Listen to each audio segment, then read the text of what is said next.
Hello and welcome to the Just Another Castle podcast. I'm your host Matt, and with me this week is our pro gamer Mike. What up, fool? And our retro aficionado Unoclay. Oh what? Oh what? Oh what? Oh what? I totally screwed it up. I was like trying. Well, we got some backing for Pizza Hut this week. I was trying to get a prank ready to play on you, but it didn't work. So, hey guys, what's going on? All right. Well, that makes two failed intros this week. Nice. Yeah, we were like trying to get in again. Come on, guys. We're a professional. Yo, I don't even practice like you guys. Yeah, you guys. For an hour, they're always here like, hello and welcome. And I'm like, guys, we don't need to practice the intro. Look what happens, all right? You're just on point. You're just on point. What can we say? Really? All right. So we'll get into what we've been playing this week. I've just been playing Splatoon 2 steadily. I still should probably join ranked mode at some point. I'm pretty sure you get more experience in that anyway. But I finally finished the campaign, and it's all right. That's pretty much it. Yeah, it wasn't like anything spectacular. The final boss was really weird because it was almost an exact carbon copy of the original final boss, but it was easier. And to be fair, I guess the original one was annoying because checkpoints were spread further and the guy just took a lot more damage and blah, blah, blah. So, I mean, I guess they did make it less frustrating, but it was also like a walk in the park too. Because it was funny, I was playing it and I'm like, man, this final boss is really hard and it seems unfairly hard. Like, I'll label one of the attacks. He like punches or throws his fists out, and you're supposed to, shoot him, and then it'll ricochet back into his face. And I would shoot one, and I'm like, I can't even like stop it midair. I have to like keep shooting, and then it'll go into the ground, and then I still have to attack it. And then I realized I never upgraded the original gun because they force you to use like the normal whatever gun in the game, and then I upgraded it once and it's like, oh man, this is easy because it shoots like 10 times faster. And yeah, I don't know, a bit disappointing there. The rest of the game's all right, but I don't see a reason to go back to it. Like I'm not nearly as far as you, but I've been having fun with it. But I don't expect a lot out of it since it's definitely like the secondary mode of the game or whatever. But you finished it. Did you get meticulous and get like all the scrolls and all those little, I don't know what they are, like the little mechanical tentacle things you use for money or whatever? Oh yeah, the anchovies. I didn't know what they were. I never figured out. I just am like, did you get most of them or all the scrolls or anything like that? Nah, I just kind of did it as I went. Like if I got it, I got it. If I didn't, I didn't care. Because basically the anchovies, you need them if you want to upgrade like your equipment in the single player, and then the scrolls are just for backstory if you want that. And like I wasn't searching out for so you use eggs and the anchovies to upgrade your equipment, right? And I wasn't being like meticulous going back and forth or whatever, but I was also whatever. I played the game normally, and I only got like, I don't know, 3 or 4 upgrades I could do. Like there's not a lot you can do in the entire game. I upgraded the main gun. I upgraded the amount of ink I can use. Right. I upgraded the whatchamacallit, the paint bucket, the slosher, because I wanted to use that.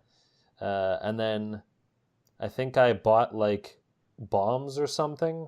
I'm not sure if that was already in it or not, but that's pretty much it. And it's like, okay, well, I mean, there's not much reason to like go back and upgrade these after you beat the level, because like the guns on the like level 1 and level 2 guns, like you don't really need level 2 for any of them, so there's not really a reason to go back and upgrade them.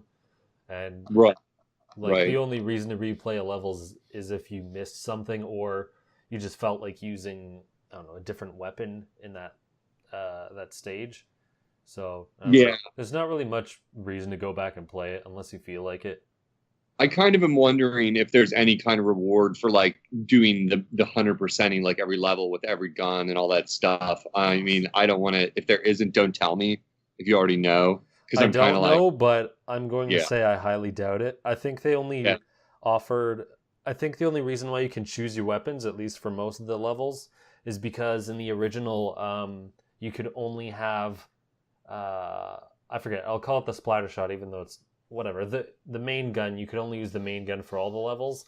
And then if you wanted to use a different weapon, you would have to get the amiibo. So one of them was the roller, and one of them was, I think, the sniper or something like that.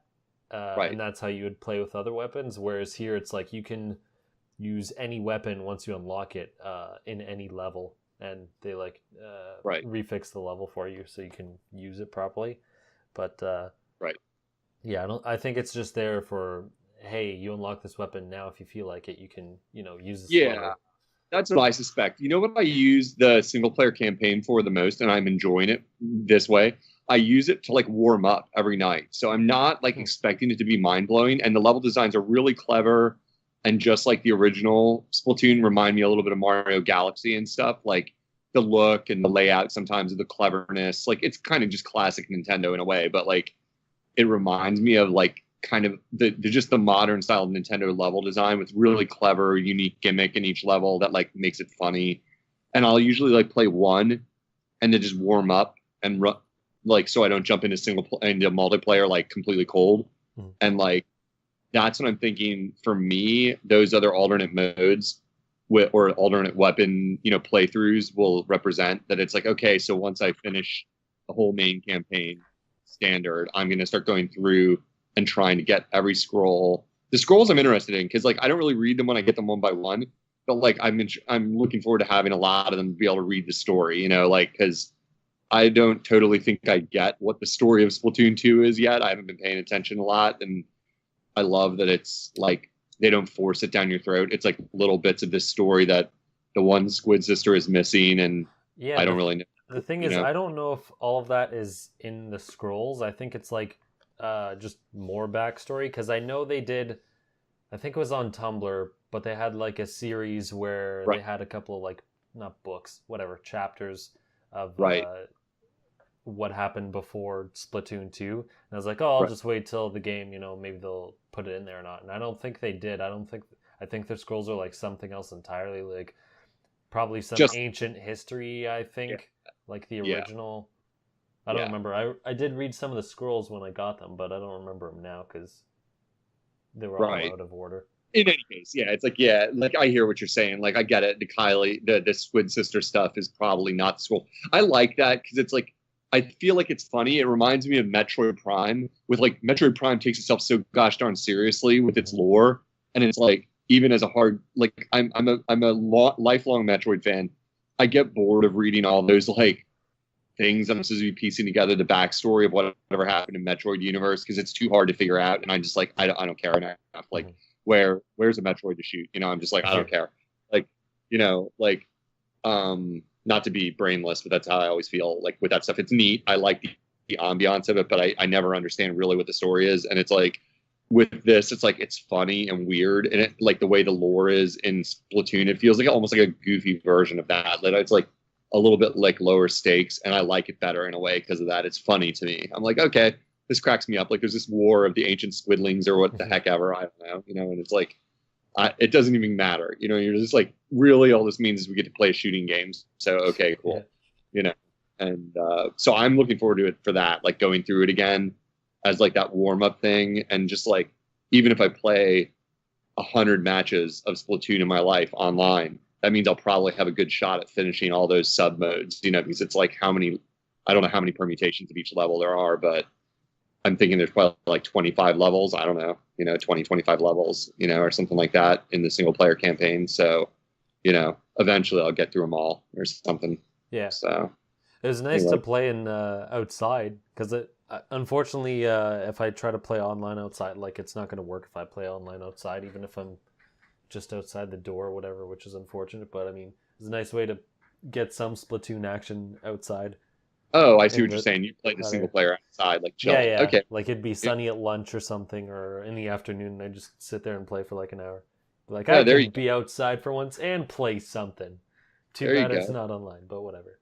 No, that's pretty cool though. That's a good idea, and maybe you will like after you give it a rest, you'll want to go back and do the other, get the other stuff or whatever. I don't know. It's just something to do with the game. Since you're right. There's not much to do with it offline or whatever. So, right on.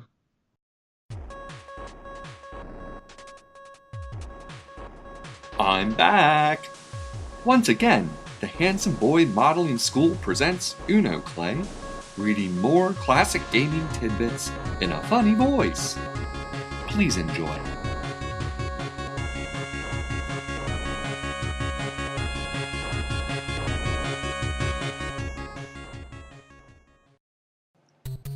A selection from the Nintendo Power Player's Pulse mailbox. The Super Theta Chi Brothers. I am 20 years old and I'm a member of the Theta Chi fraternity at Eastern Michigan University, and I'm writing to tell you about one of our spring breaks. In March, two of my fraternity brothers and I decided to drive to South Padre Island, which is in the Gulf of Mexico, off the southern tip of Texas. It took us a little over 20 hours to get there, driving straight through. The Game Boy came in really handy in passing the time on the way there and back. But that's only the beginning. The humor in this is that even though the weather was nice and the girls were gorgeous, we still spent a lot of our vacation playing Game Boy. It just goes to show that you don't have to take a vacation to have a great time. Next time, just pull out the old Game Boy and save some money. Nintendo Power, Volume 20, January 1991.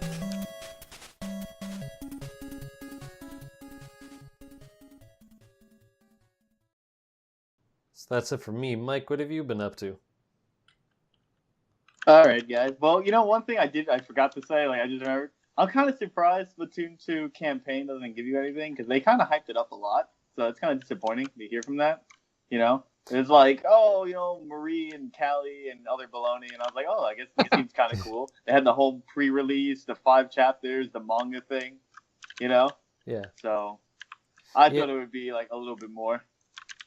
Yeah, it's kind of anticlimactic with how, not useless, but ineffective it was. Yeah.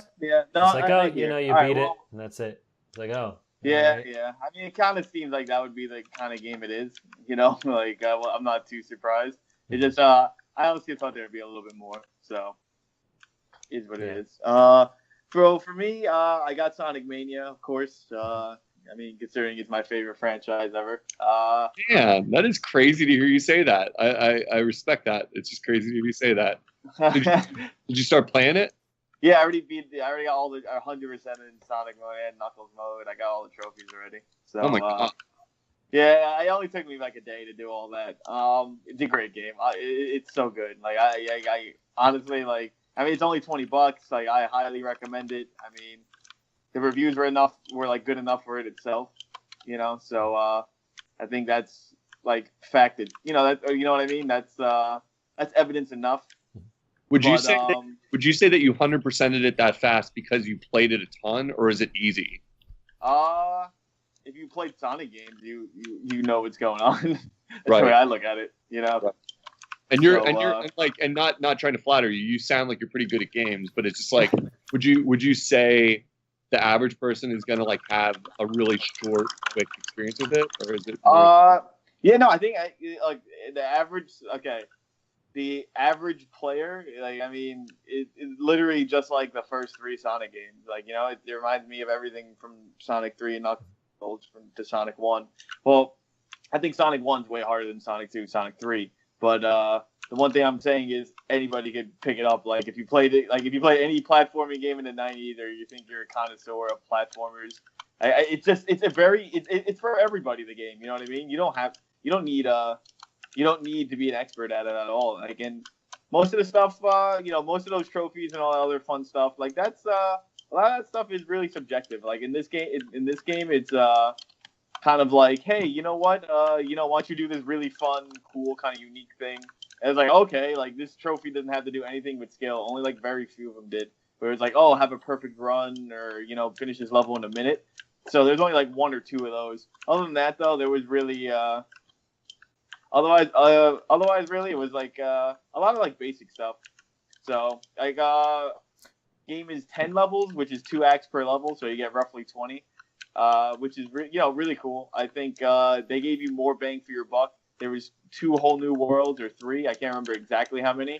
But they redid Hydro City Zone. They redid Green Hill Zone. They did so many classics. It was great. It was if you played Sonic Generations, Yeah. where it was like, oh, they remade these levels. Like, of course they remade Green Hill Zone, but it was, it's literally identical to like the Sega Genesis engine. Like, Sonic feels the same, he runs the same. Like it's really like, you know what I mean? I don't know like the best word to say. It's speechless how good it is.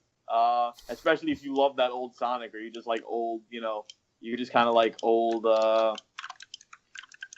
If you just like old school like Sonic games and all other stuff, like that's the way I see it.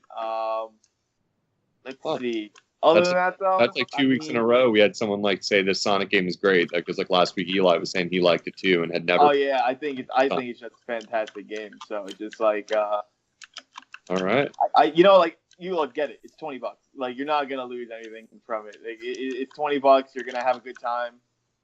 Awesome. Awesome. That's two ringing endorsements from people on this show. Question about the game. So what's the difference between Knuckles mode and just like selecting Knuckles? Because you can select them from the start, right? Mode. Yeah. So okay, once you beat the game, beating the game doesn't really get you that. You have to do the checkpoint games, and the checkpoint games give you that you get to play the Blue Spear, which is the Sonic 3 and Knuckles in the Sonic 3 Chaos Emerald minigame. So there's 31 of them. They're called Blue Spear. You get those. You get gold coins for doing perfects and all that. So then you're able to unlock the debug menu, but you also are able to unlock and Knuckles mode. So originally, like, you could always play Sonic and Tails. Like, that's a thing. Obviously, it has been since Sonic 2. But the thing, what I'm saying about it is Knuckles and Knuckles mode. So you can play as Knuckles, but they added and Knuckles mode. So instead of like the Sonic and Tails mode, you could replace him with Knuckles, or you could play as Knuckles, and then you could add the Knuckles and Knuckles mode. So you're playing with two Knuckles. And then you can also, it's old school co-op. So you have classic people, like, you could plug and play. So you play with your best friend. They could play as Tails or Knuckles. Second player's invulnerable. He has infinite lives. Classic old school kind of thing like that. So if you want him to do all the dirty work and kill all the bosses, man, like, let him do that. Nice.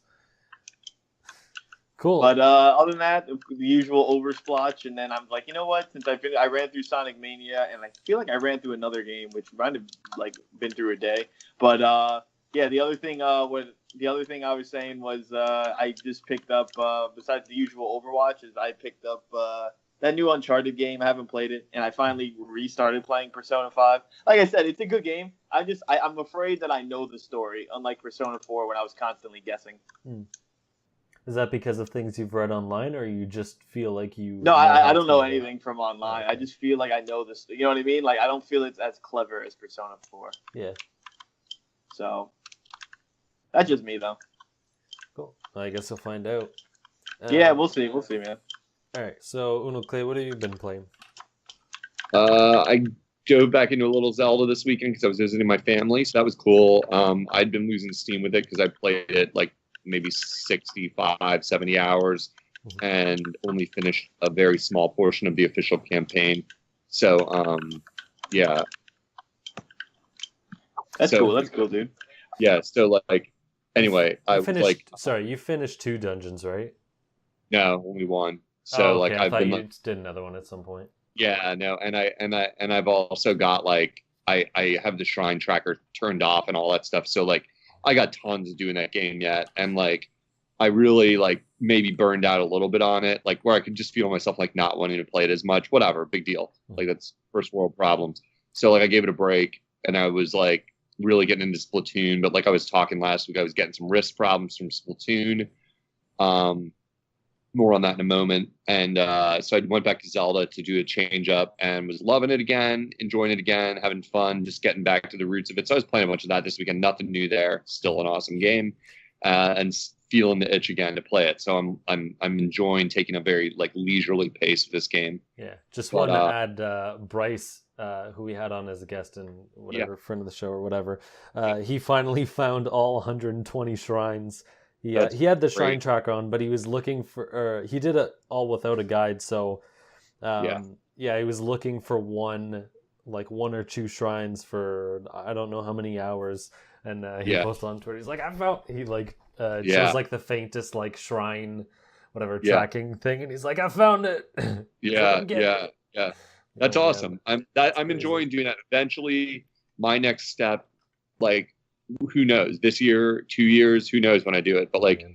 I haven't even downloaded the new DLC yet, and then use the map as my clue, like where I'm like, okay, where haven't I gone? Because I'm just scouring everywhere. You know what I mean? Like, but I know I'm like definitely not. I'm definitely walking by stuff, or I'm not discovering things.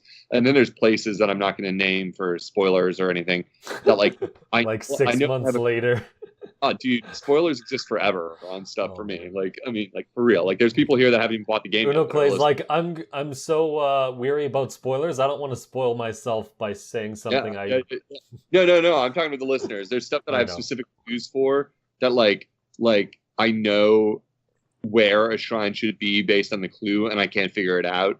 So some of those I might have to someday cheat if I can't solve it or I don't come across it. You know, it's like I'm like I don't get why there's not a shrine here based on this clue. You know that I have. Like, I read the puzzle. What the heck's up with this? Yeah, I was gonna say one thing though about the shrines though. Like, I get it. There's like, I feel like you drop in and you're like, hey, test out everything. But one thing I gotta give you props though, Clay, is actually going back to Zelda. I went back to it, turned it off. That's the game I forgot. I turned it on for like 10 minutes, and I was like, I don't like this game. I can't get into it. I don't think I'll ever get into it.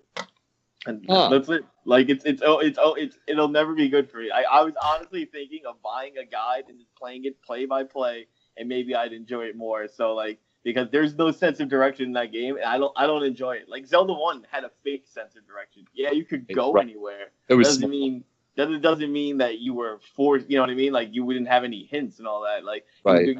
You would be like, you know what? I need this item here, or like this. You know, this cave is not too far. I just feel like Breath of the Wild is just not a fun game. Like I want to know more about the story, but the game doesn't even give you that much hint about the story. You know what I mean? Unless you go out of your way, and it's just it's very story light. I mean, it really is.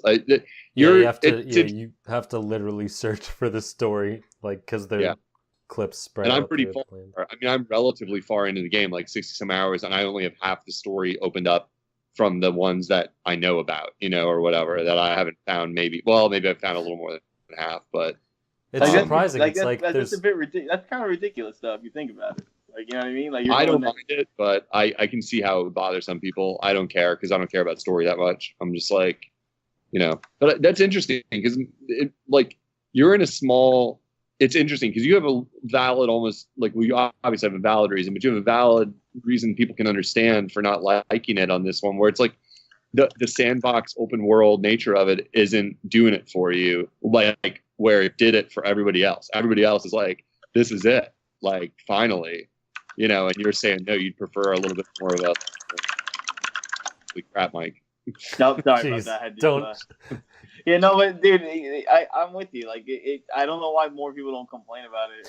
And I'm glad, like, you don't see a lot of people saying Breath of the Wild is a great game, this, that, and this. But it's just like, people say, yo, it's a good game, or like, oh, I'm playing Breath of the Wild on my Switch. But it's like, you don't hear the hype it did have in March. And I mean, it's not Skyward Sword where everyone realized the game was garbage after like a week. You know what I mean? Like that was like, everyone was like, that was ridiculous. 10s. That's garbage. You know, it's like this game, it got its 10s. I think just because it was so different, and it was like look, once again, didn't even have fishing. People what they wanted, and it sucks. Okay, I don't know.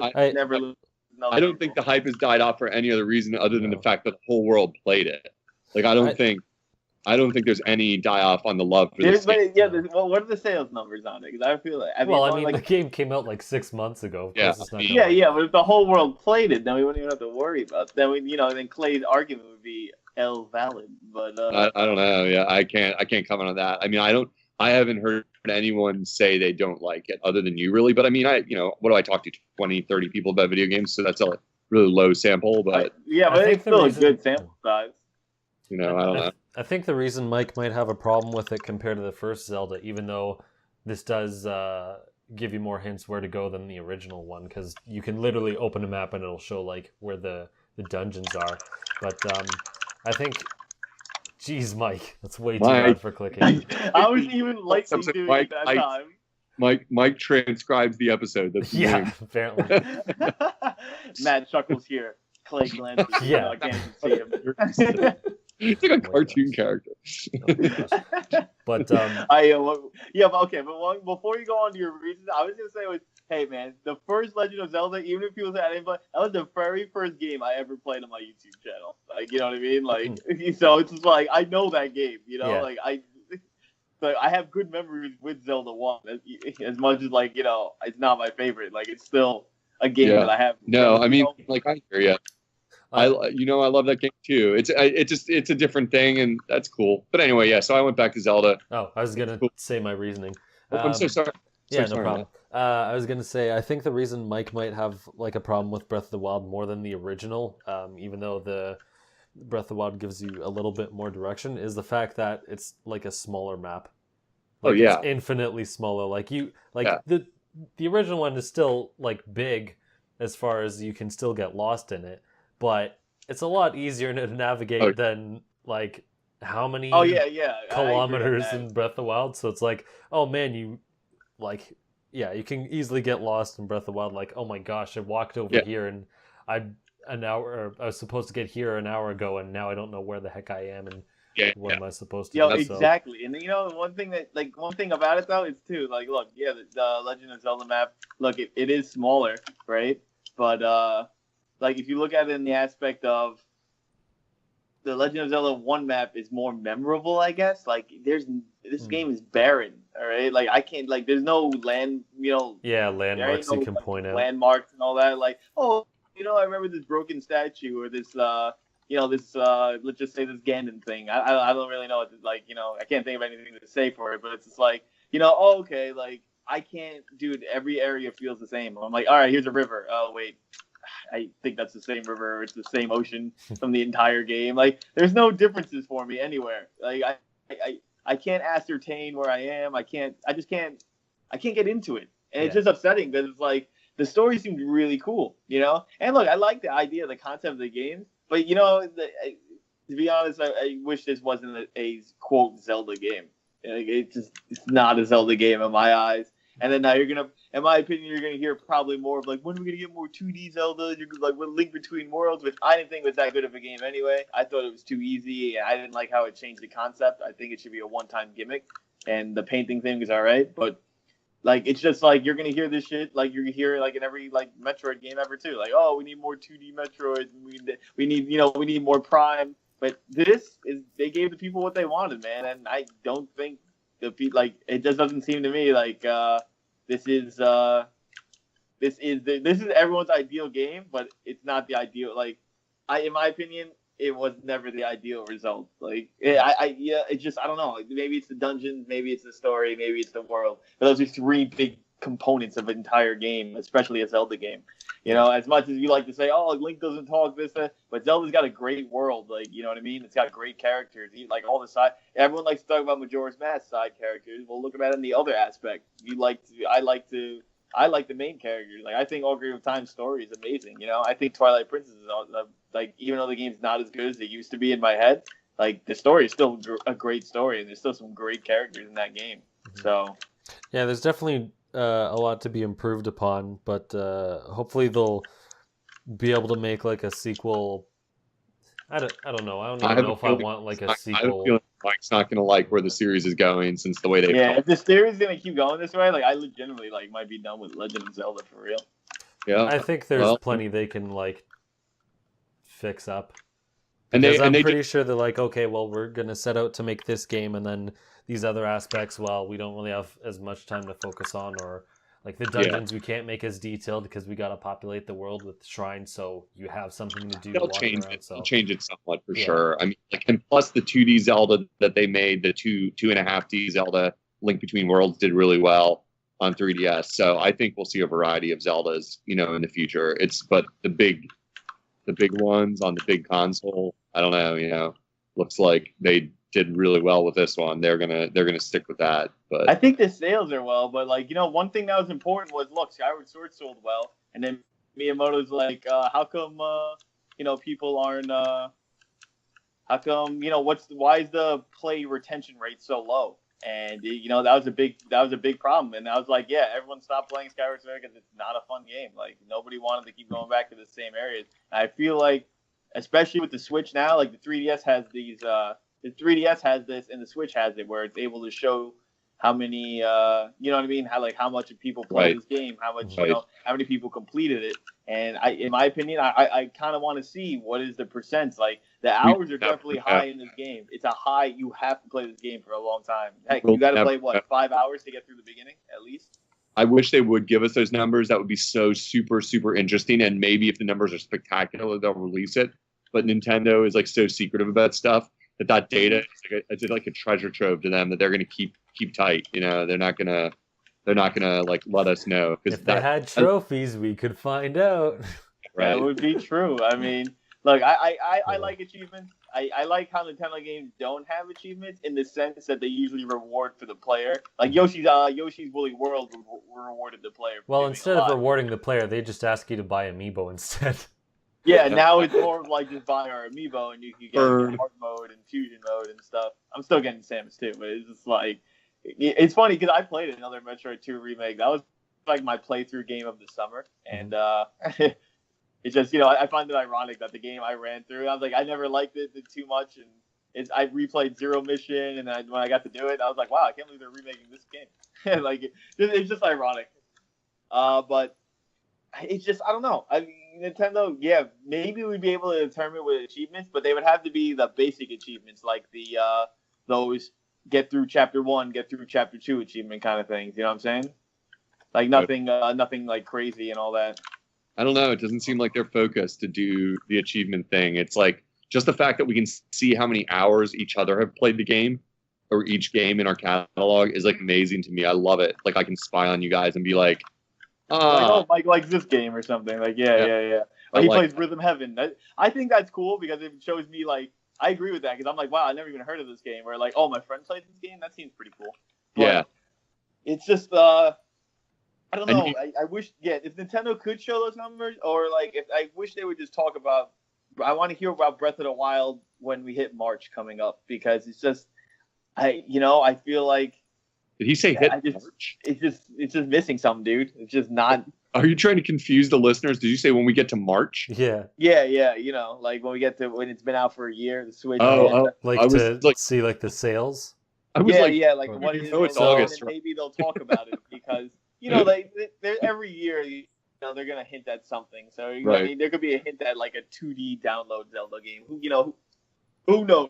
Right. Because I think about it like this every year. Look, we want a game, we're satisfied for a year, and then next year the rumors should start coming out already. I mean, Metroid Prime 4 is like probably the next thing, but like there's rumors for Donkey Kong games all the time. I mean, Samus games are always rumored. Every Mario game is rumored all the time, dude. I'm pretty sure we're gonna be hearing like when we're gonna get a 2.5D Mario for the Switch, like after Odyssey comes out, because that's a 3D Mario. You know what I mean? Like nobody's satisfied with one genre of each. Like every Nintendo character has a 3D adventure and a 2D adventure. Hey, that's cool.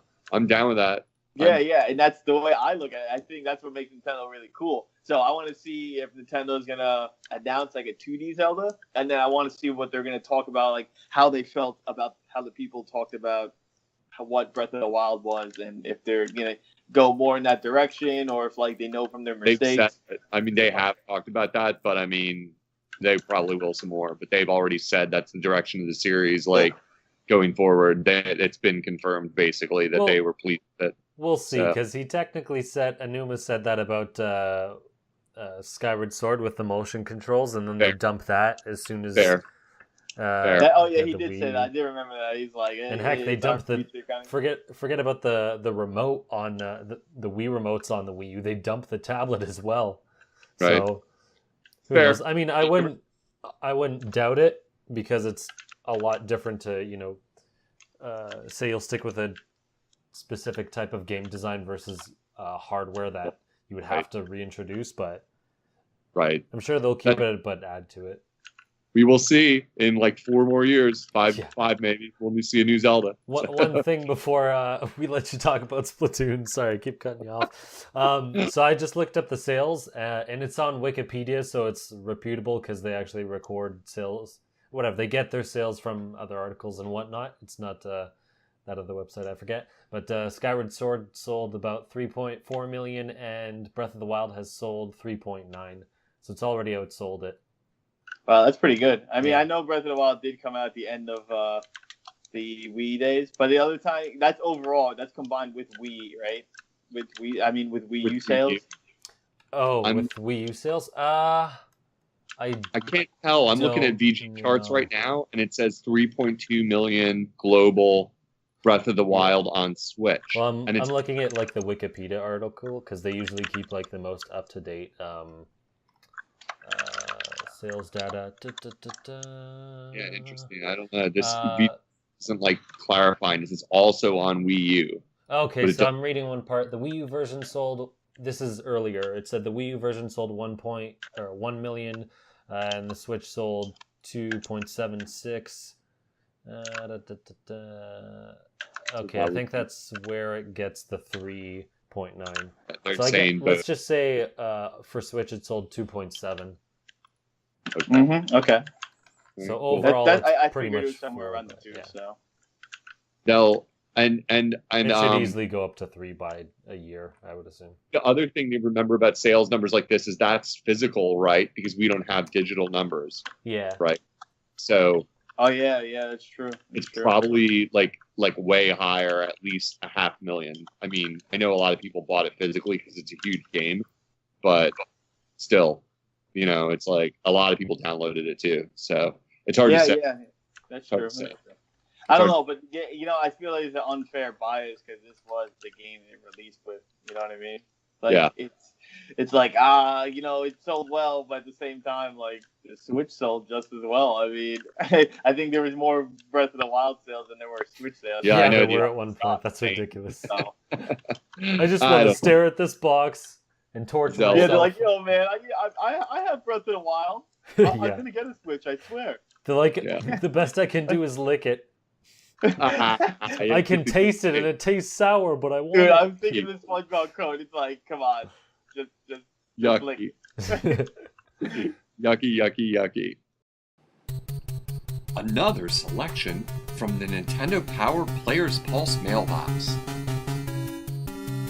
I am president of a club that goes by Nessa. Our motto is, "That was easy." The other members and I are 17, and together we have finished more than 150 games. Members Jason and Daniel have Game Boys that we play through big speakers during lunch. The teachers love that! I've gone so far as hooking Game Boy up to a guitar amplifier. At first it sounded pretty obnoxious, but after a few adjustments, it sounded awesome! Sometimes we get together at a member's house and hook the NES up to a stereo. I love playing the NES, but it doesn't take over my life. The first love is beating percussion, and I've even won some soloist awards at jazz festivals. A tip for Final Fantasy: some weapons and armor have magical powers. Be sure to take advantage of them. Nintendo Power, Volume 20, January 1991. Sorry, Unoclay, go on to Splatoon and Well, whatever you're we've gonna been talk playing. No, I don't have much more to say. We've been going on a while at Zelda and all this, which is great stuff. Like, I was thinking, like, I'd offer up some like basic starter hints to people that might be listening that are playing Salmon Run, because a big problem is not getting good teammates in Salmon Run, as we all know, just like in the regular regular mode, regular competitive mode. And like finally advanced a level like last night, like, because what would happen to me is I always get like downgraded right before I'm about to hit the limit, and they're like, you lose a bunch and now you're back down to 40 or 60 or whatever. And like, I was really concentrating. I was like, what makes a better match better? And trying to like make notes when I was playing it last, like besides just having teammates and how to play. And I was like, tip one: every time each round starts, you get a new weapon. You have got to change how you play based on what weapon you get. It sounds so obvious, but it's so easy to make that mistake when you get the Gatling gun to run right into the thick of it and be like, I'm God, I got the Gatling gun, and then like you die. Yeah. So, number one tip, obvious. Yeah, if you're a charger, don't run up to people because you're just gonna die. Right, especially with like the little fish, they can really attack you. You're like, oh crap, I don't have any melee moves. The swarms, yeah. When you get swarmed by the goldfish with the swarms, it's like get back, like step back, like base when that guy comes out, get the heck away because you're gonna get overwhelmed. You're gonna run out of ink. You think you're not, but you're gonna run out of ink. So like you can't get the eggs every time. Sort of feeds into that tip. Like you can't always be the guy that gets the eggs. Like that's just if you want to be a good teammate, that's the way it works. Like if you have the Gatling gun, you're gonna get less eggs this round, and like and let it be.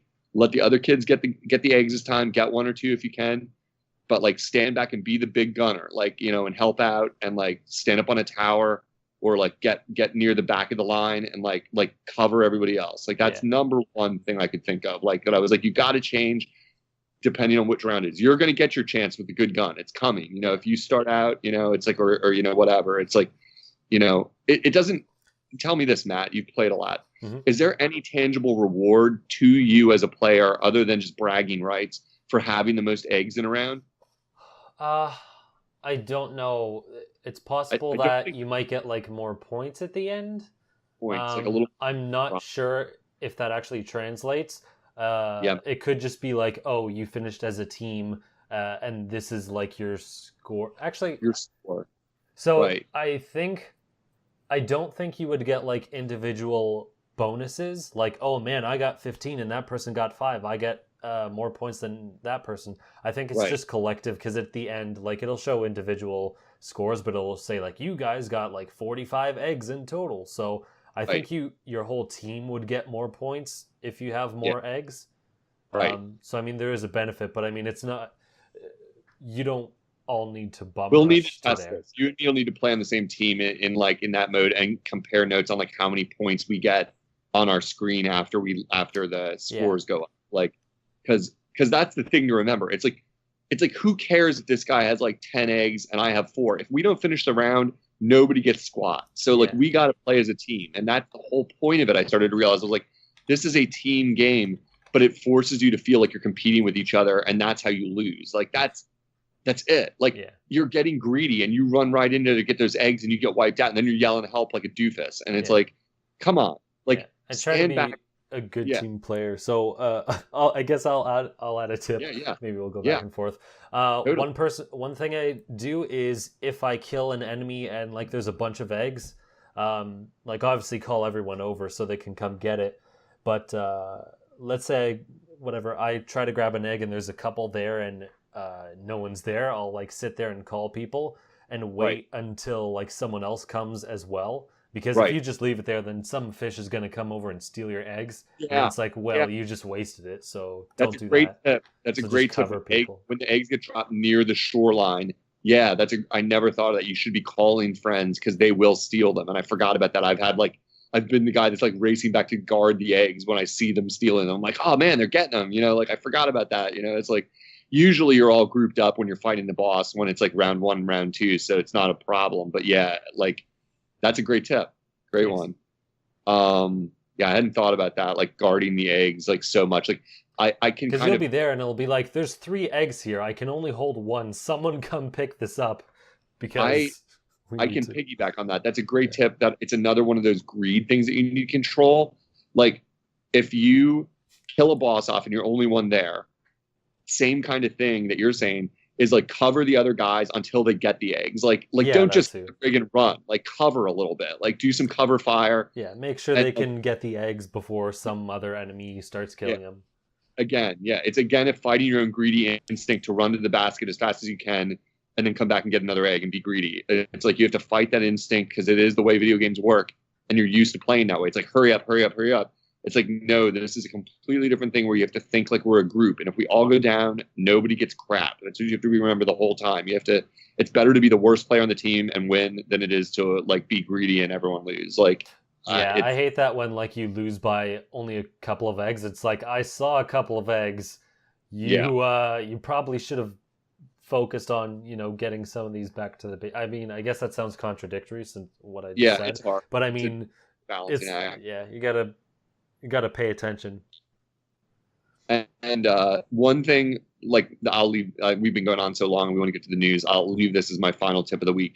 I just spotted someone do this last night, and geez, it's so obvious, but I hadn't thought about it. Like when you're playing, since most of the rounds I tend to In fact, I don't know that I've seen another like map other than the one where it's kind of you're on a boat that the water level rises and lowers.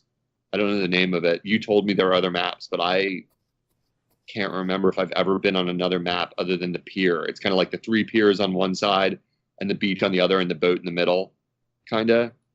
I think so. I'm gonna look them up. I just don't know. I don't know that I've ever seen another map yet. Anyway, but in any case, my point is that like if you know the map I'm talking about, it's kind of like you're a boat marooned on the ground, and on the sides of the map, the one side has the piers and the other side has the beach. Basically, something that is kind of a slowdown mechanism in this map, and this is so obvious I can't believe I'm giving a tip for it, but I hadn't thought of it, so I figured why not. When you're swimming back to the egg basket is almost always located up on the top of the boat, kind of in the center of the top of the boat area. And as you're getting close to it, you'll come to some grates, and you have to slow down and walk across them, because if you squid across them, you're going to fall through the grates and fall to the ground below, and then you're going to be stuck and you have to get back. Or like, this is so obvious, but as long as the ground is inked, swim toward it and jump. Like, gosh darn it, like I wasn't even thinking of this, because it's like a lot of times it's not inked right, or there's enemy ink in the way or something, so you can't swim. So you're walking across a grate and it slows you down so much, but it speeds you up so much if you can just ramp and jump every time to the egg basket. It's like you get back like way faster. And I cannot believe I hadn't thought of it. It's so goofy because I played so much Splatoon already in my life, and I would always walk across those grates and walk to the egg basket for the last leg there. And I all of a sudden, I think I upped my egg collection rate like significantly, like just by like remembering to jump every time I get to the grates. Like, or there's an open area that you can just jump straight across. There's no grate. You can just swim toward it and leap, and you'll make the jump every time as long as you're at full speed. So simple tip, really freaking obvious in some ways, but I was like cracking up at myself because I saw one guy do it and I was like, oh my God, this just changed everything. I was like, I feel stupid almost admitting it, but you know. Okay, so, I'm wrong. I only see one map here, so I think it's just the one map. I thought there were more. They're going to add more for sure. Yeah. There's no. Well, yeah, they announced one, but we'll get to that after. Okay. I did want to offer 2 quick tips. I'll be quick. I need. One of them is always paint the little ledges when you go back to the one thing. That's what I do on the once a match starts or around there, because you're going to be using that little ledge a lot. The little perches like above the action. Yes. Yeah, like right near the whatever one of the grates. Yeah, or, yeah. Whatever, egg bay. And then the other thing, I saw a couple of people do this. I don't know why I found it. Well, I don't know why they did this, and it's very frustrating. If you're dead, don't just sit there and hope someone comes by. Go run to someone, because no one's going to be able to come get you when they're being ambushed. And then you'll just hold the team back because it's like, oh, well, I was just sitting here dead, not doing anything. Yep. It's like, well, or our team lost because you didn't do anything. Like, just move somewhere or to the closest person, and then just yell area at them. Where people can see you. Yeah, move. If you're near the egg basket, move to the egg basket, because someone's going to have to come there eventually, or move to the action, but don't stand in the middle of the enemies. Yeah, it's. I always try to get in someone's way, so it's like they're they're shooting something, and then I get hit anyway. Yep, sort of thing. Absolutely. Great tip. It's super simple, and I can totally see newbies not knowing that it's like, oh, I can move when I'm dead in this game. You know, it's like it's not necessarily like something that's intuitive, like that you would think you could move when you're down. But yeah, like start the second it lets you start trekking toward your friends, you know, or trek toward the egg basket or whatever, a safe area, you know. So yeah, I mean, there's so many little obvious things, but as long as everyone's got their head around those obvious things like that, you're so much better team, as long as everyone knows these basic things. That's why I thought, oh yeah, we should talk about this week, because I finally got good enough to and got lucky with teammates to get to the 3rd tier or whatever. I don't know what my job class is now. It's like a regular, or you're like a full, not a full timer, but I don't know. I'm finally 3rd tier up from bottom, and I'm like, finally, I feel like now my matchmaking is going to be where it's going to really, really challenge me, not just challenge my team. Because sure, I die a lot when you get swarmed by bosses at the end of the round, where it's the long snake train. Yeah. traps you or something. Like you're just like, there's no room, and there's this giant long boss like chasing me around, or the one that's like an umbrella that's just like raining ink down around itself. Like it just like drives around like painting the ground, and you're like, this thing's unstoppable. Like if you're not behind it when its tail's out or whatever, But I die too on those guys, of course. But it's like if everybody's got these tips in their head and you're doing the simple stuff, like like the simple thing. If you've got the big guns, stay back and gun, like help us out, that kind of stuff, like that. It's such a better game, and you have like a lot less of those moments where you want to throw the switch. You're just like, my God, these people suck. I suck. What's going on? Oh, yeah. So I'm loving it. I absolutely love it. Just like I thought I would. It's like I have to force myself to quit playing Salmon Run and go play regular ranked matches and stuff like that. Yeah, it's unfortunate because it doesn't like amount to anything other than like a Salmon Run experience bar. So you're like, oh right, I'm still like level whatever low level in the main game. I haven't unlocked X and X weapon yet. It's like, crap. That was you in my room last night, right? That was you that jumped in my room for a few games, right? No, it wasn't. Oh, because I had a mat in my room for a while, and I messaged you on Skype, and you never picked up, and I was like, Skype was being stupid. I didn't even get like a notification in any form. It's I'm funny. like, I thought it was you for sure, and I thought you were like only a level 5, and I was like, dude, you're only level 5, like no. Well, I was for a little bit, like 5 or 6 or whatever, but I'm at 12 now or 13 now. I got to make it to 15 because that's when I can get a new slosher. But okay, right on. Yeah, I'm only a level 9 now. Like, so it's like I thought it was weird. I was like, that's weird. Maybe he hasn't played very much, like because I saw. To be honest, the name Matt like is so common in a way, but I thought it was you for sure because whoever it was joined my match and then was in there for a while, and I was like. I just thought, oh, he's not looking at Skype, but that's Matt. And I was thinking, that's weird. He's like so low level. And this is funny, and we got to move on. This is funny. The fake you was matched against me a lot of times, and I kept gunning after him. I like knocked. Some poor guy is just like, why does this guy hate me? Dude, I was totally like making sure to get you. I was like, oh, that's fucking Matt with his dualies, like his little dualies. I'm taking you down, bro. Yeah, it was great. Oh man. So that one Matt. Guy named Matt. Sorry, Matt, wherever you are, I just kill all Matts. It's my rule. Oh man, that's great. Yeah. So anyhow, let's get on to at least some quick announcements on the news. I'll fire these off. So for the eShop, PayPal is now an option, which is good. I don't think it was on the other eShops before, so that's new. Europe is going to get a new 3DS XL that looks like a SNES, so that's kind of cool because they had the NES one before, now they have a SNES one. There's a bunch of European things because Gamescom is happening this week. I didn't even realize until I read some news. It's like, oh, this came out of Gamescom. I'm like, all right, that's coming out about now. Fire Emblem Warriors is supposed to release sometime between September and October. Depends on the region. I think Japan is September. Europe is October. We'll find out for us, I guess, later. The SNES Classic has a rewind feature and kind of like Rare Replay on the Xbox One, but the difference here is, well, I don't know if it does work like this in the Xbox One version or not, but with here the rewind feature varies on the game. So Super Mario World, if you press it once, it goes back 40 seconds, and Super Mario RPG, it goes back like a couple of minutes because 40 seconds isn't going to make that much of a difference. So that's kind of neat how they adjust it based on the game and what's suitable.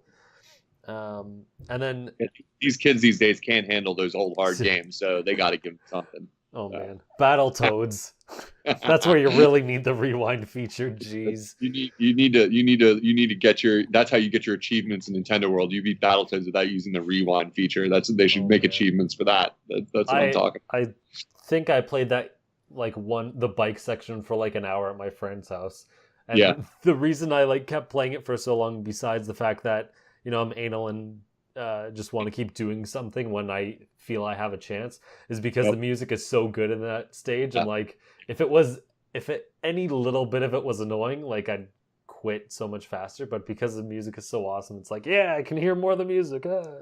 That's so funny. You should try Silver Surfer on NES sometime. It's got the most awesome, amazing music, but it's so impossibly difficult, and it has the same effect on me. I'm like, this music's so good. Yeah. My God, this game is brutal. You're like, Yeah. Oh man, So, what we do for games.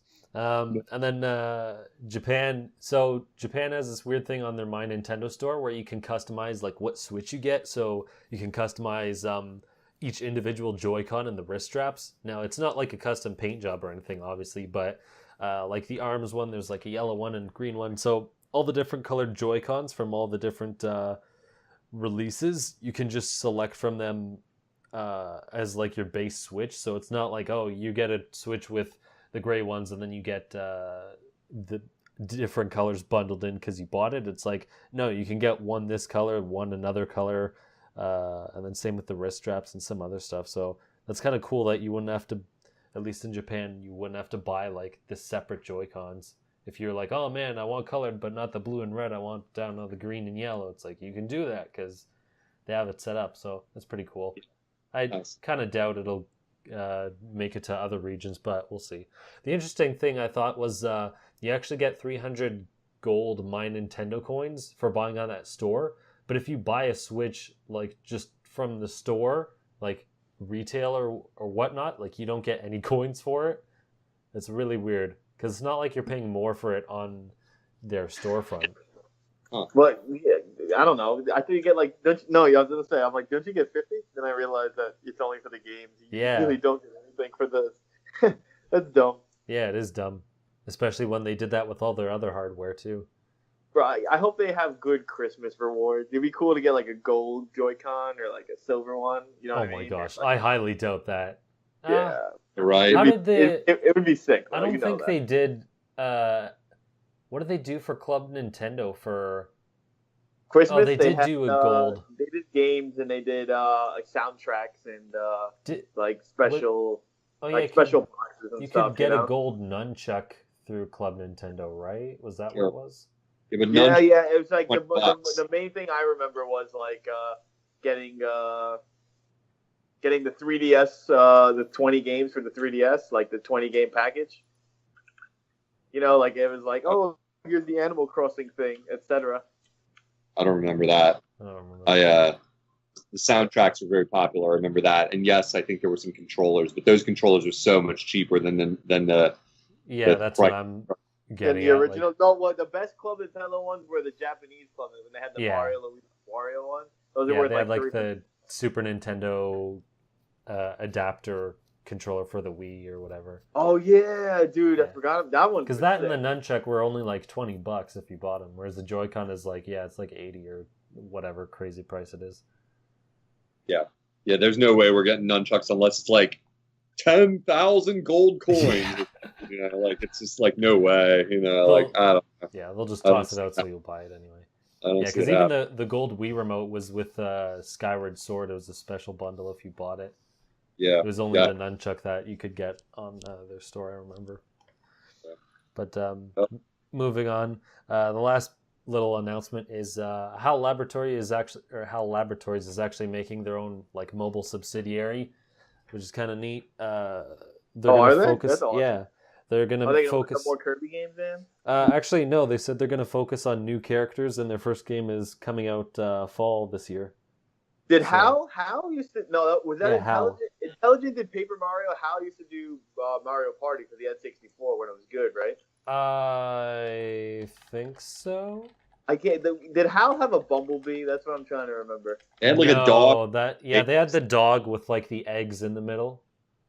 Okay, Hudson Soft is what you're that's it. talking Yeah, about. that's it. Hudson Thank had you. to be. Yeah, that's the one with the bee. I think they're like bought out by Konami or liquidated or they were bought by Konami because and they then, also did the Bomberman games. Yeah. yeah, they were bought by Konami and then whipped into oblivion, and then they're just taken back out at like the last second. They're like, hey, oh, man, we all got something. companies that do They're- good for Nintendo get bought out by other companies, and then they do They're nothing. these poor people are like rotting in a corner just waiting for something decent. The like some Konami executive opens the door. He's like, "We got a project for you. It's Bomberman." They're like, "Holy mother of crap!" Like finally Bomberman something. for Nintendo. They're like, what year is this? Yeah. Oh my gosh. I still want to buy that game when it gets cheap Dude, enough yeah, because no, it's a good game. Bomberman. It's Definitely fun. cheap now. You do wait for the holiday. You know it's gonna have a nice, like it's gonna be like $30-$20 for the holiday. Yeah. So. I looked at it for a while on eBay, and I kept trying to snipe a bid on it, but I ended up getting Binding of Isaac first, so I kind of forgot about it. I kind of want to play it too, but I don't dude, like know. I said, it's definitely a holiday game. One game that's pretty underrated, I played at a friend's house, was Jack's Party Box. That was actually really fun. Like, I had played that at people's houses. That game is fun, like some of those games on there. Yeah. Yeah. Yeah, but that's like $25 for one of the collections. I thought that was a little high. Like, speaking of that game, like I saw that isn't that the price, I think, on Nintendo Switch? Yeah, I think so, but they that's for like Jack 3, right? And then the other one comes with the first two. It was like 20. Collection 1 and Collection 2, I thought, or something like that. Yeah, well, I thought one game separate, like the third one was like 20, and then the 1 and 2, the collection was I thought that was also, but I don't know. I mean, I think like I said, I think they're very fun games. Like I was surprised how fun they were. So yeah, that's they are. my first time playing any of them. Yeah, we played it at my friend's house at a party. We were all getting wasted and playing, and it's super accessible for everyone to play, super easy, super just silly. And I want to pick up one of them sometime when it like drops in price, like basically, because like the only time I would ever play that is like with my family or something.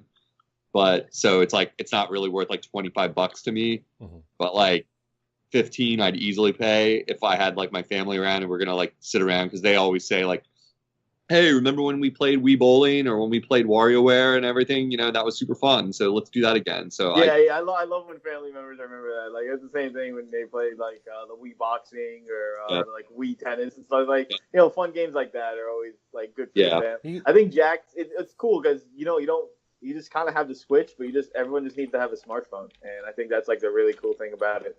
Yep. You should get 1-2 Switch so you can fondle some balls and milk some cows. I still want to get it. I really do. I think it's going to be probably like a big big miss, but like whatever. Like I still want to play it eventually. I really do. I'm gonna at some point. So I'm sure they'll make a bundle where it's like here's one like actual game and here's 1-2 Switch thrown in. I don't know. Maybe. Yeah. This time, we're going to feature a selection from the game manual for Yo Noid, an NES game by Capcom. What Noid? Somebody's wrecking New York City. Or maybe it's a whole gang. Wherever you go, hooligans jump out and knock you down. Can you imagine the Noid? For instance, try strolling on the wharf and get flapped by a fish. Or go skateboarding in Central Park. You'll get shredded by dive bombers. And with loonies everywhere, what a time for a brownout in the Bronx. This is what the Noid is up against and more. In fact, it looks like his duplicate Mr. Green is causing all the antics. That's double trouble. But the Noid's got plenty of ammo, supernatural powers, incredible inventions, and a whiz-bang yo-yo. He just needs a pizza every now and then to keep him going. Yo Noid Manual, page 6, 1990. Yeah, anyhow. So what else in the news, brother? Yeah, so on to the news. So 3 main pieces of news. The first one is Square Enix confirms that there's going to be some kind of Final Fantasy 15 game on Switch. So what happened was they were streaming on Twitch, and this is during Gamescom. They showed off some of their other Final Fantasy 15 games. They showed like this spectrum where the PC, or they call it the Windows edition, whatever, their PC port of the actual game is like on the high end, and on the low end they have what they call the Pocket Edition, which is like the mobile game. So they like chibified Final Fantasy 15, and I think it's going to be in like 10 episodes or whatever, but it's like I guess a quicker way to get the gist of the main game, which is kind of neat. But anyway, they basically said they're gonna put something on Switch because it's like, oh, we're looking into another console and it rhymes with Twitch, ha ha ha, and wink wink, nudge nudge, right in your eye. But they didn't say what it was. But I think if it was this like mobile edition, they would have just waited until they were making it, because no one knew this mobile edition like existed. So it wouldn't make sense to be like, yeah, we're going to announce this now and it'll come out like in a couple of weeks, and then we'll wait a couple of months to make like this smaller version game on like another console, because I don't know, it would be really weird if you knew you were going to do it. You would just wait till you have all of them. So I don't think it's that. But on the other end, I also don't know if they're really going to port over the main game, because one, they would have to reduce like the game quite a bit in terms of like visual effects and whatnot. Two, the main game is like 50 gigabytes, and the cartridges are like 32 gigabytes. I really forget what it is, but they'd have to like compress it down enough. Like, I don't know how well they could get it to fit on there, even with I don't understand why you don't think it would be the chibi version then. Like, I don't get it. I wouldn't. So what I'm saying is I think it's probably just going to maybe be something else entirely. What? Because if they went to the effort of making like this weird chibi version for mobile, why wouldn't they make like a different version for Switch? Like I don't know, a different kind of game that uses the same characters, sort of thing. I don't Like, maybe it'll be like, here's a turn-based version of Final Fantasy 15, and that's how it'll work. Like, I don't know, maybe like the DS games like Crystal Chronicles or whatever. Possible, I don't know.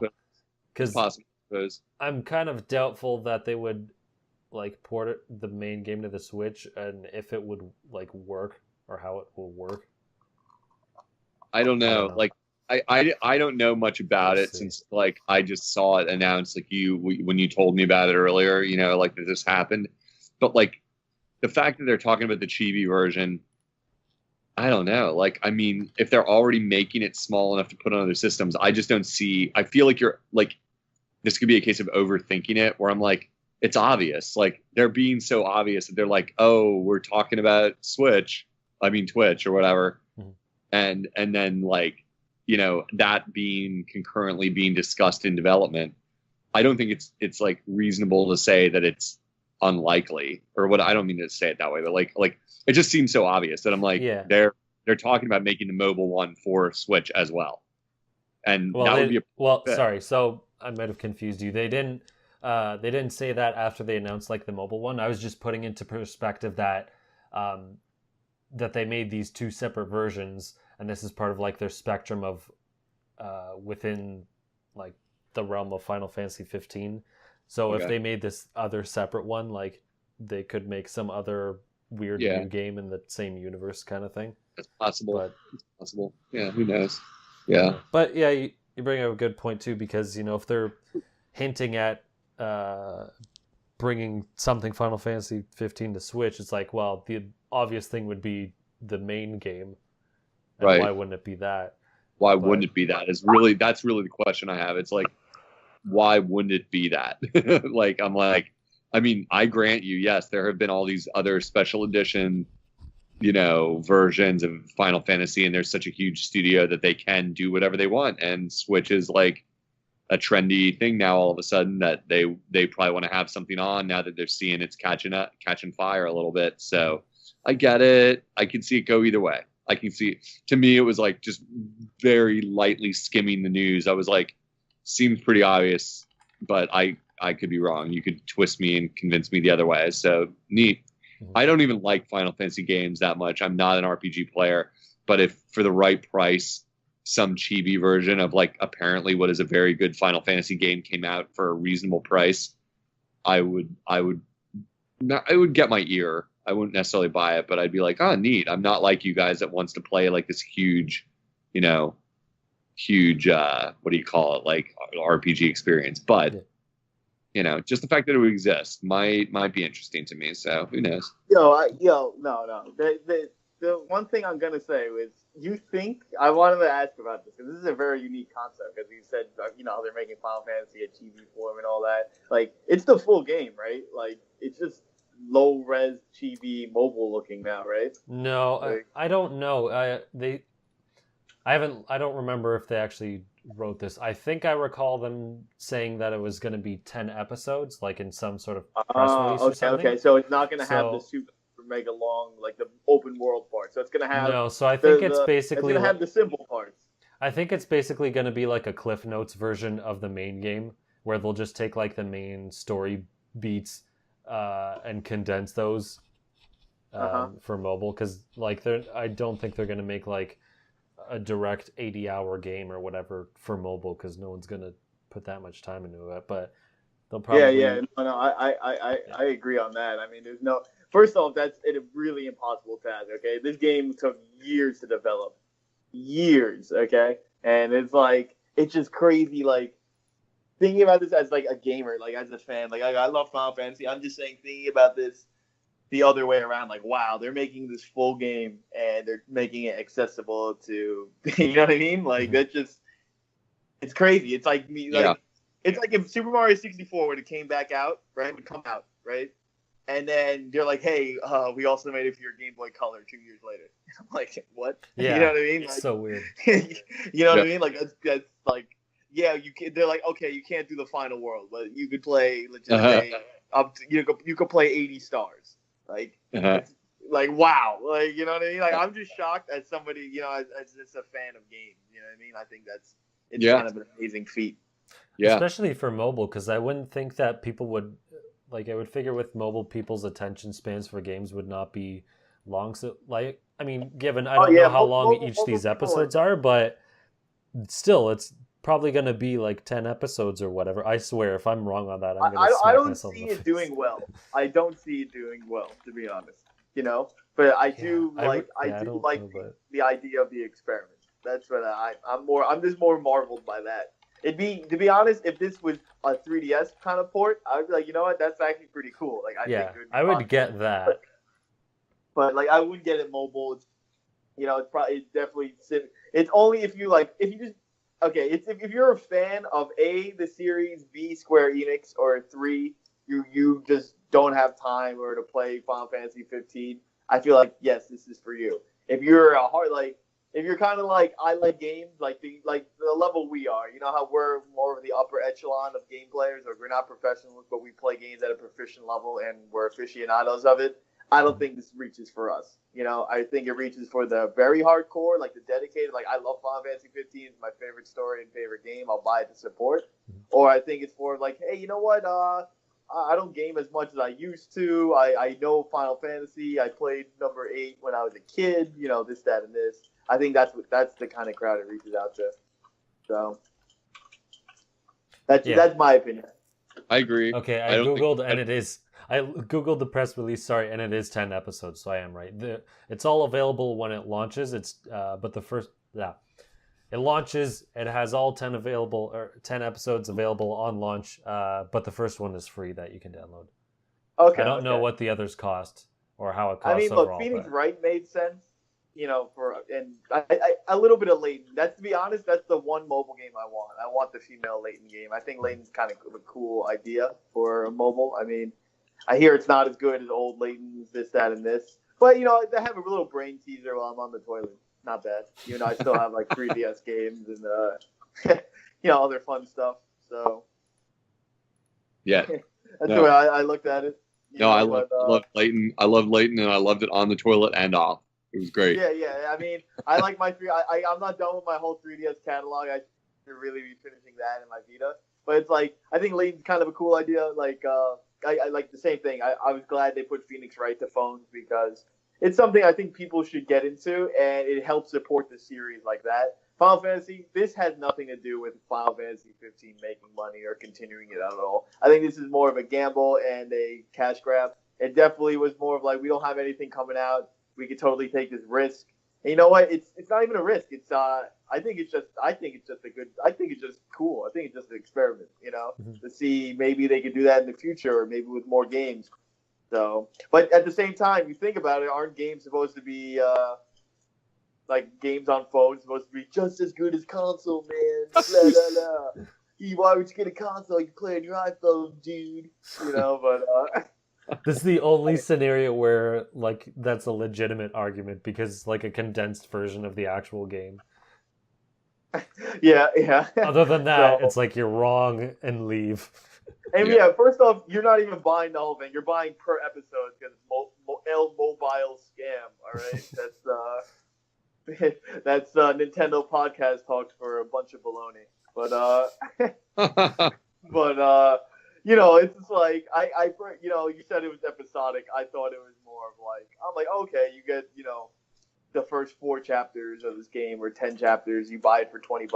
I forgot Nintendo's the only people who sell things on mobile for like full game, and it didn't turn out good because everyone on mobile has the brain of a flea. So so that's their own fault, man. That's not on me. Yep.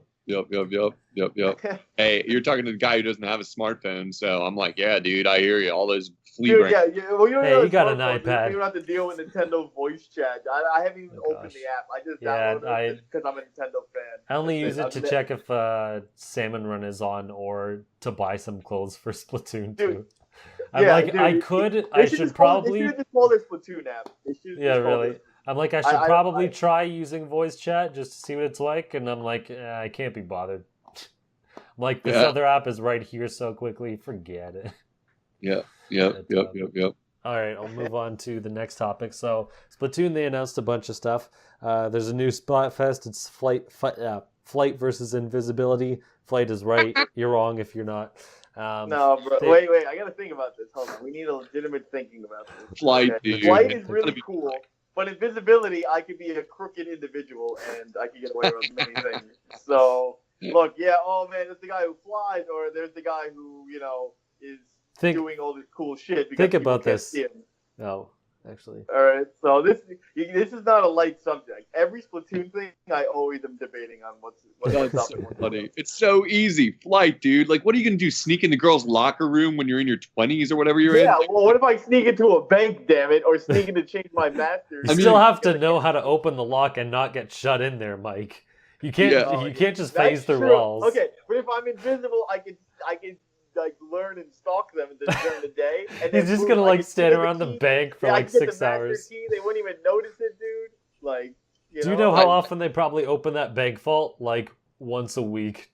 No, It's impossible. he's I don't right. know. I mean, you could totally become a thief. There is no doubt about that. Like, there's ways you can. Oh, probably. You could just but be you a would cop. also have to like not breathe, or make Yeah. noises, or like step. You could be a yeah, cop. that's always one thing I always wondered. I'm like, if you You'd have to were- wear a sheet on you to be a ghost, and then like scare people. Yeah, dude, that's the other thing. I mean, we've all seen the SpongeBob episode. That was one of the best pranks ever when they did it on Sandy after the invisible spray can, and they wore Yeah. the sheets. Okay, and then they put all the naked portraits of Patrick in her bedroom. But then they're like, "Oh, you got me, guys! Haha, it's really funny." And then all of a sudden, she took off the sheets, and then there was nobody there. Like that is a dope ass. That's an amazing. Like a prank, like And you're gonna give up flight for the prank to be. No, I'm gonna give a flight for me being able to get away with stuff because people wouldn't be able to see me. Plus, I'd be more famous because I could do invisible pranks, and people think I'm some bullshit magician. You know? I mean, okay, I will grant that being invisible, you could do some cool stuff, but you'd have to work way harder than flight. I mean, like, are you forgetting that? Like, people would be pretty impressed that you could fly. Yeah, Like- I can sneak onto a plane though, so I don't even have to pay for a lot of things. I You can would, sneak yeah, on. but you still have to sit somewhere and hope that no one else bought the seat, so they don't Well, sit no, on you. okay. Yeah, You're You're just gonna stand in the aisle for 6 Once it hours. launches, they can't. You don't have to worry about anything. It's like, oh, okay, there's an open seat, or you just go back to being invisible and then you just hide out. This is over for me. Like, just the idea of having to hide on a plane. There's so Like, I'm much like- more work that's involved with being I invisible. know. Like, I'm just gonna fly there. Like, I'm like I'm It's like done. flying. It's like I don't need. Yeah, you don't okay. need to Wait, drive. I You don't said need to buy you can also insurance. get free food. I said if you are a corrupt individual, it's way better to. If we're assuming not everybody gets this power on Earth, you would be rich just because you could fly. Period. Like, there's Okay, that's true. Flying is way better, but I'm just saying, like invisible has more perks.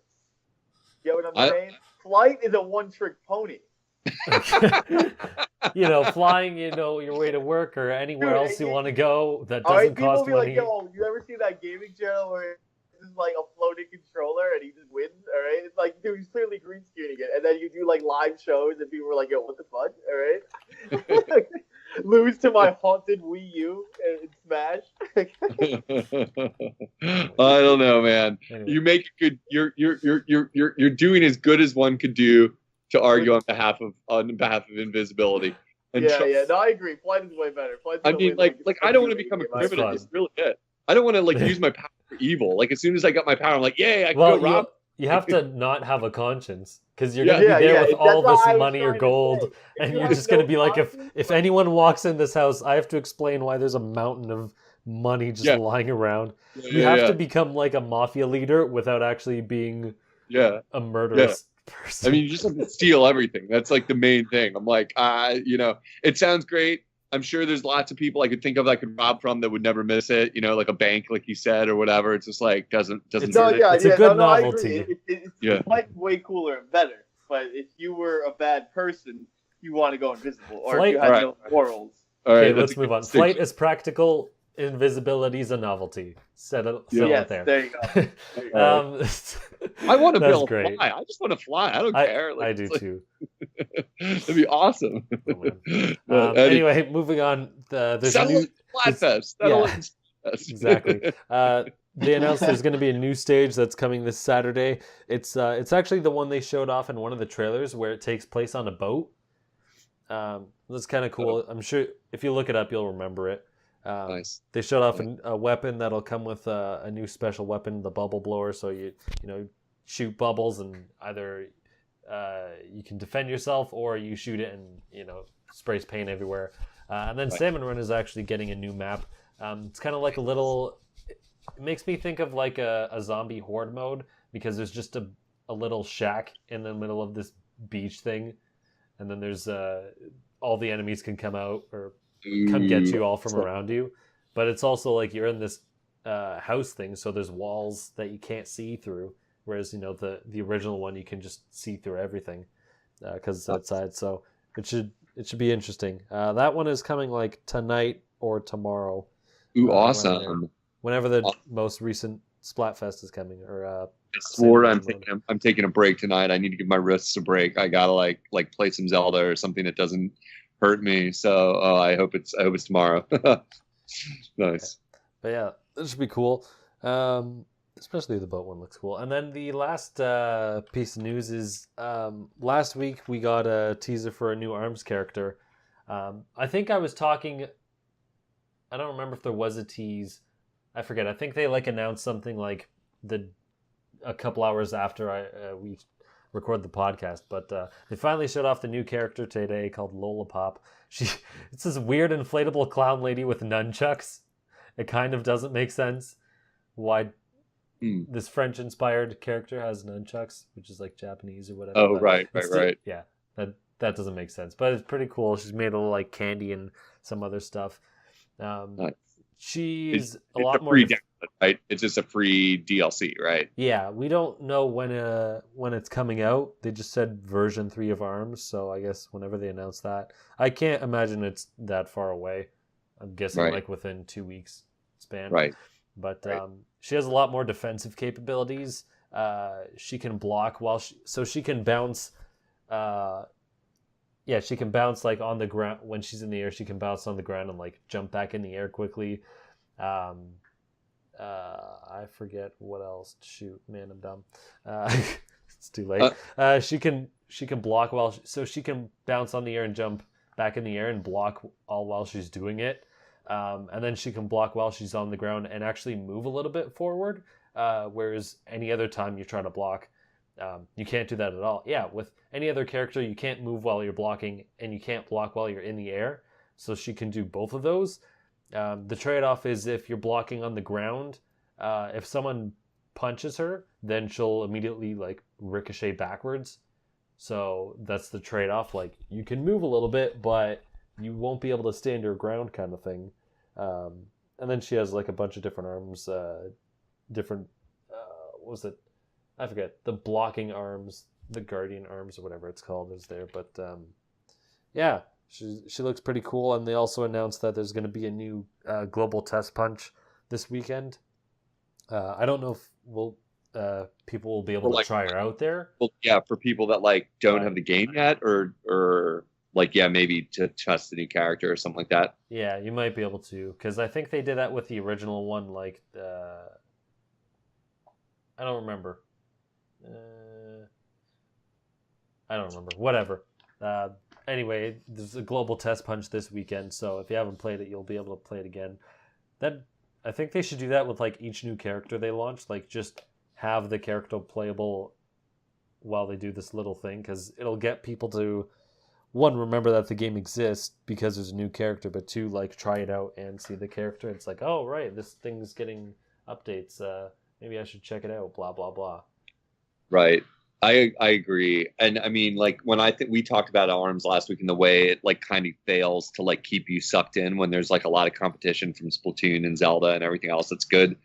Like, if it was me, and I hate to whine about a game feeling like a little bit like, I hate to whine, first of all, like about games especially, but like, I wish they could like crack the code of like some other mode that we could get like as a download option. Like, I just wish there was something that made me a little more excited to come back to the game than just playing ARMS. Like, you know, it's as simple as that. I don't know what that answer is. Like, a single player campaign, you know, in fighting games is never very good. You know, they're never very fun. Like, it's, you know, and they had neat little ideas, the basketball and the volleyball and stuff like that, you know, that just barely work enough to be able to include in the game, you know, but I don't know what it is that I want, but it's like, I want something else. Like, even if they'd like make, you know, something I loved a lot that I think is my number one thing about Splatoon 2 I would change.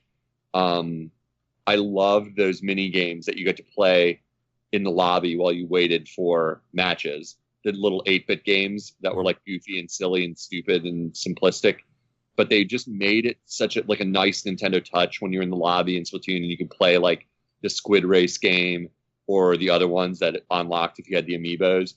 And like, I miss that in Splatoon 2. It's like, to me, the biggest fail. I'm like, I want these mini games. Like, those were so great while I waited to like something to do. Other than like pick up like a tablet or a phone or whatever that people do to like kill time while you're waiting for a match to start.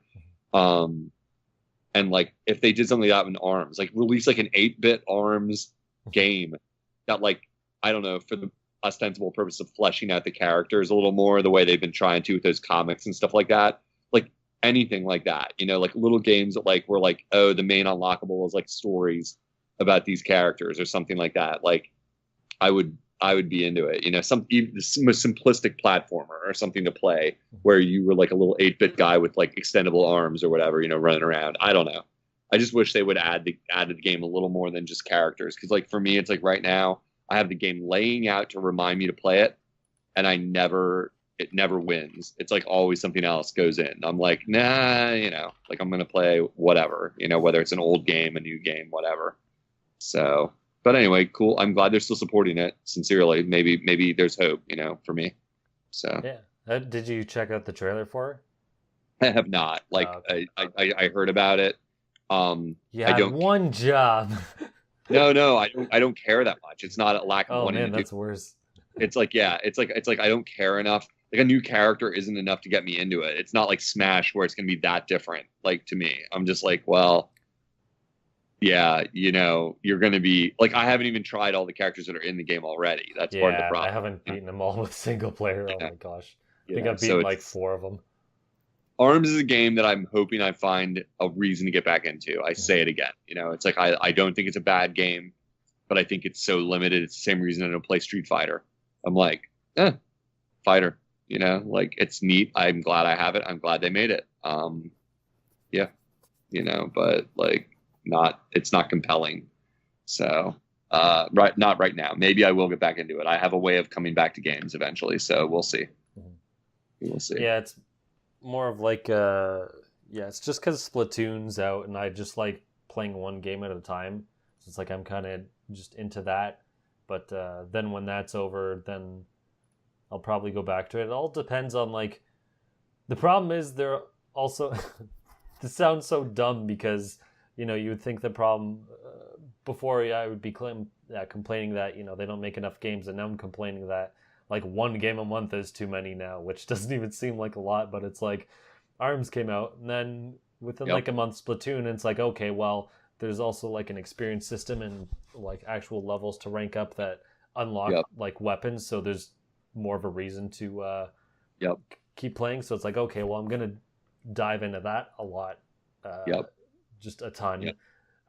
And then it's like, okay, by the time maybe I might want to try something else or whatever, I wouldn't say bored, but let's say willing to move on to something else. It's like, oh man, like Mario and Rabbids is coming out like next week. It's like, shoot.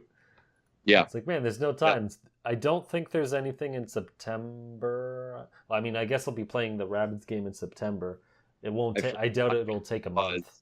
I feel like there was something in September that we're forgetting, but I don't I remember think what there's it like Pokken or something, but I mean, like personally, something that I would care about. is. Yeah, I'm that way with Mario Rabbids.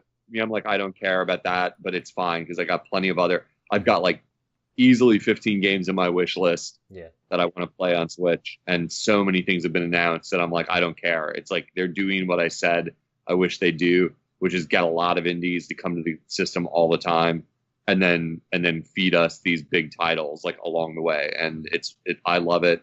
So for me, it's like Mario Rabbids. I'm not convinced it's a game for me. It doesn't seem like my kind of game, but like you said, yeah, I got Splatoon is one of their greatest franchises now. Like it's one of the most interesting franchises they have, and they just dropped it on us, and they're going to be supporting it for a year. It's like that just takes over, kind of. It's like the number one game on the system right now. When I look at my friends list, it's what everybody's playing. Well, not everybody. Like it's like 50% of people, 25%. Like I have 50 friends in my list, and at any given time, there'll usually be 10 people online, and half of them are playing Splatoon 2 every single time I go on. Like period. It's like, and then it's a smattering of everything else that's being played. So, and I know it's still really new, but you can see it. Like it's got retention. It's like everybody keeps playing it because of the leveling and everything like that. So, yeah, it's just a time thing for me. It's like ARMS, and then a month later it's like Splatoon. It's like, oh crap, and then a month later it's like this Rabbids game, and it's not gonna like this is a finite game. It's not like it has online multiplayer or anything. I think I read somewhere or during the leak it'll take like 20 hours or something. So I mean, I can also finish it, and because I can play it like offline, like outside and stuff, I'll be able to do that as well. So I don't think it'll take a month to beat. But let's say it takes 2 weeks, and then it's like, okay, well, no, Mario comes at the end of October. So I guess there's like 1 month where I would actually have free time to play ARMS. And then it's Mario, and then it's like, oh man, I'll be playing that for a month and a half. I swear there was something in September that was like decent sized game coming out, but I just don't remember off the top of my head, so no worries. Know that Pokken is coming out then. Was Bayonetta a September game when it launched? Ooh, I think it was like spring. Oh, okay, because something in my brain that's like ringing, like there's a September game, and I just can't think. Not Xenoblade. That's like holiday. It's right? like December, if that. Yeah.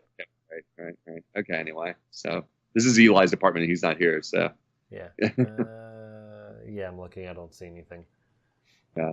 Okay. Just other stuff. Well, there's so many indies that we don't talk about that have been announced, or smaller games being ported over, that it's like I'm sure there will be things to play even if you don't like the Rabbids game. Oh, definitely. Like a couple of studios today announced a couple of games that are getting ported over, or that new games that they're making for the Switch and whatnot. Like that's why I don't like.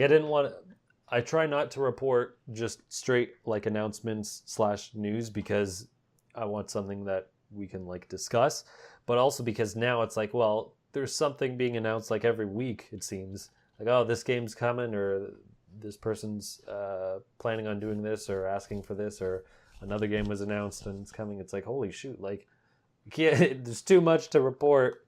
It's like you'll see it eventually. Just check on the eShop.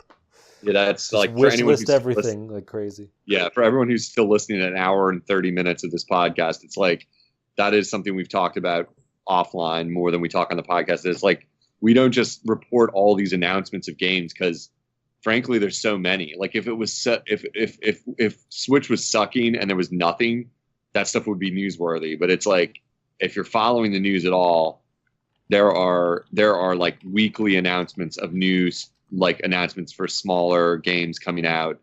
A lot of them I've never heard of. A lot of them are like maybe games that have appeared on Steam or like maybe on another platform or are going to be appearing on them and they're coming to Switch at the same time or nearly the same time. And we're just like, Matt's kind of the editorial decider on that kind of stuff, and it's a worthy position. It's like, well, there's just too much of it. We would just be saying lists of games. Yeah, I don't want to just be like, this thing happened and this thing happened. It's like, okay, well, what's the, if you want news, you want it like daily and by the minute, not a week late, right? If we ever, I think like this week alone, there were like 5 or 6 games announced coming to Switch, or probably more. If we ever get a dead week where we have nothing to talk about, we should remember that for an idea though, like to like maybe make that the episode where we go down the calendar and be like, here are all the indies, and like try to like at least report on a couple of them that we can get some news on, or like what they are, like the ones that look the best, or something that it's like here's some of the, like a spotlight of like the calendar that's coming, because there's too much to keep track of at this point. I'm like, I just watch the eShop, like what pops up, and then I like look at reviews if it seems like something I like that I haven't heard of, like, but it's just getting crazy. The backlog is already building. Like the stuff I want to play on Switch, it's like, I'm probably not going to be keep up with this system. Like it's already getting away from me, on terms of playing everything that looks pretty cool on there. Because you say you're a one game at a time kind of guy. I'm not, but I'm definitely like a 2 or 3 at the most kind of at a time on one console game, guy that it's like, well, unless I just can't finish something like Zelda. You heard it first. Unoclay can't finish. Well, it's that should be the name of the episode. Unoclay can finish. You just look out, boy. Unoclay can finish all over this place. Just write Unoclay can't finish. ... Zelda. Yep. So, Zelda, baby. I can't finish with Zelda. That's it. She's the only one. That'd be funny for a joke episode. Like if I actually kept, when the Switch was announced, if I kept track of like every game that was announced, like just have a joke episode of like an hour, me just reading, and during this week this was announced, and during this week this was announced. Got to read it in the teacher's voice from Wonder Years. What's that guy? Not Bill Nye. His name's escaping me. He was on Ferris Bueller. He talks. Name is escaping me. Bill Stein. Yeah, Ben Stein. Ben Stein. Close enough. Just read the whole list of games in his voice. And during this week, Fable came out. And during this week, Ben Stein reads. Yeah, I want that came out. Nice. Well, what else? We're just going off here now. That is all for this week. All right. Yeah. Mike, you still alive over there? You're just like banging your head on the desk by now. He's gone. He's dead. He's dead. He's dead. He's dead. All right. Well, that's how this goes. Sometimes we kill a member along the way. All right. So, I guess. Yeah. All right. So where? Oh, man, I don't even remember what I'm doing. Okay, I'm getting too far ahead of myself. Come on, Matt. I have a script and I didn't even follow it. Mike's alive. I heard him. I heard a peep. All right. Let me start over. You can find me at the Mango Viking on Facebook, Twitter, YouTube, and VidMe. Mike, where can people find you? Hi guys, find me Troy Fullbuster on Twitter and Twitch, and then Gaming Night Live. I have my whole Knuckles playthrough, so if you just want to watch me do it 100%, I get Super Knuckles real early, so it makes a really easy playthrough. I'm like, oh, okay, 7 emeralds in like 2 videos. So if you guys just, if you're never gonna play Sonic Mania, just watch Nerfed Knuckles, because he's not as good as he was in the old one.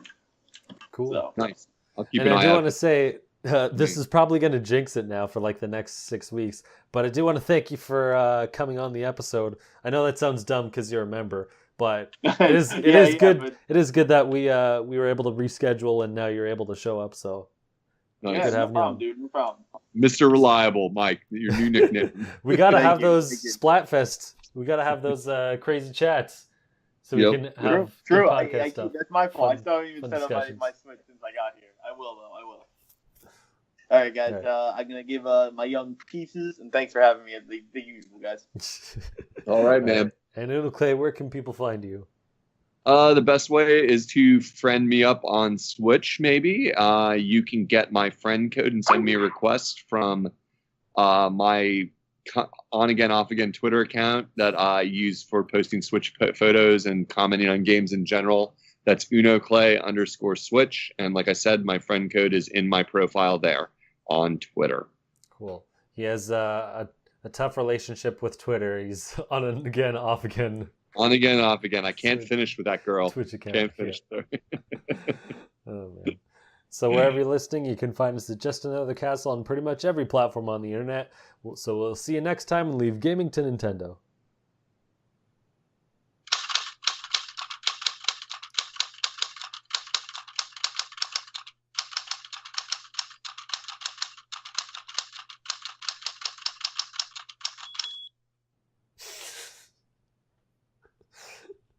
Unoclay being Mike.